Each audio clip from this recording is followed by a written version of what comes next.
Welcome to this Tutor to You Sociology topic video on culture and identity.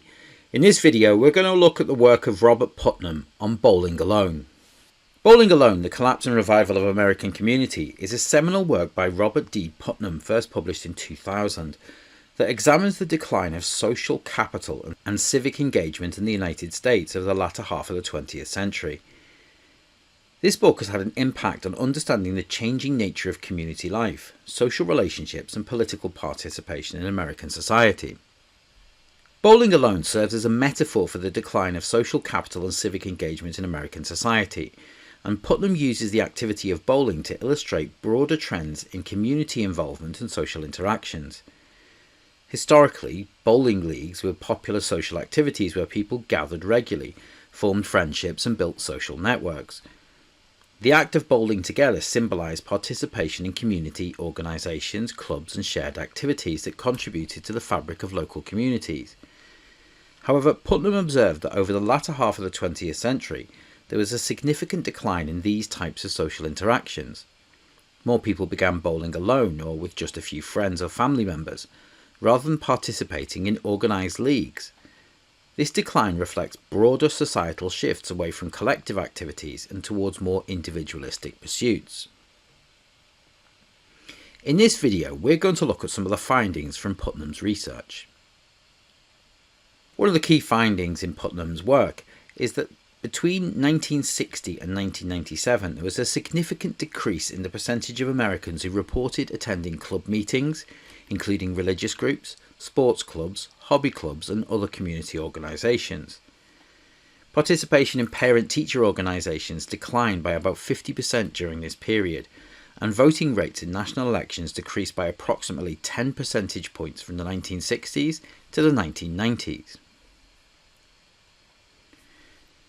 Secondly, Putnam found differences in religious and social organisations. Church attendance declined from about 50% of the population attending weekly in the 1960s to approximately 35% by the 1990s. Memberships in organisations such as the Parent-Teacher Association, labour unions and professional associations also showed significant declines. And rates of entertaining friends at home, family dinners and visits with relatives and friends also declined over the decades covered in Putnam's research. Socialising with neighbours and informal social interactions decreased, contributing to a sense of reduced social cohesion. Putnam highlighted generational differences, with younger cohorts generally exhibiting lower rates of civic engagement and social participation compared to older generations. The millennial generation, and latterly Generation Z, in particular, have shown lower levels of traditional forms of community engagement, although they may engage in online communities and virtual social networks. There were also disparities in civic engagement based upon geographical location and socioeconomic status. Urbanisation and suburban brawl had affected community cohesion differently across regions. Higher income and more educated individuals tended to have greater access to social networks and resources that facilitated participation in community activities. In contrast, those with lower incomes and in marginalised communities often faced barriers such as economic instability, lack of time and limited social networks, which inhibited their ability to engage civically. Putnam identifies several factors contributing to the erosion of social capital. Technological changes and the rise of television and later the internet provided more entertainment options at home, reducing the time that people spent in face-to-face social interactions. Secondly, the urban sprawl and commuting. People moving to the suburbs and longer commutes led to less time spent in their local community and decreasing interaction amongst neighbours. There were also generational shifts with changes in family structure with more dual-income households and single-parent families, which altered traditional patterns of socialisation and community involvement. And political disillusionment. There was a decreased trust in government and political institutions, which contributed to lower rates of political participation and civic engagement.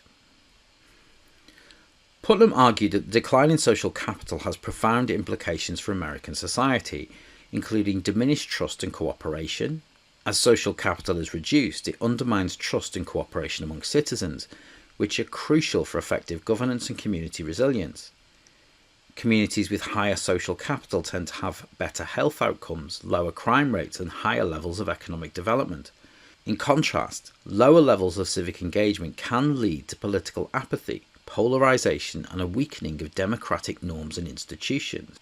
While Bowling Alone paints a sobering picture of social decline, Putnam also explores opportunities for the revival of social capital, particularly community initiatives. Grassroots efforts, community organising, and local activism can foster social connections and civic participation at neighbourhood levels.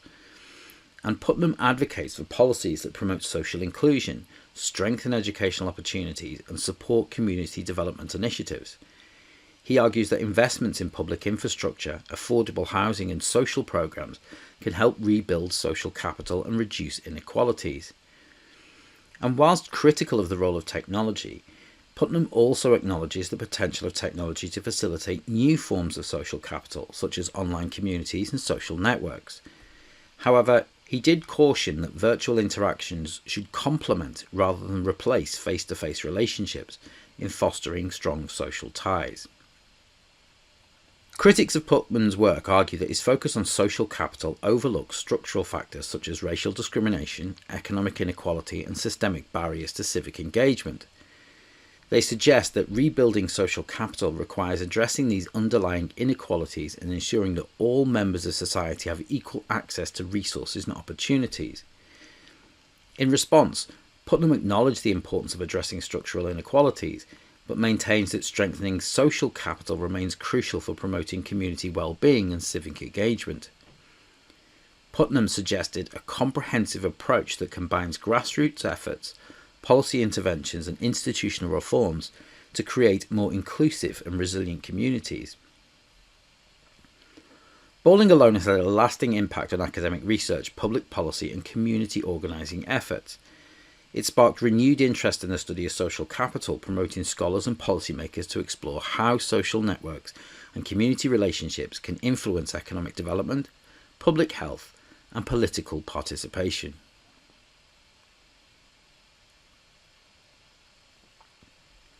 That concludes this Tutor to You Sociology topic video on culture and identity, looking at the work of Robert Putnam on Bowling Alone. Thanks for watching.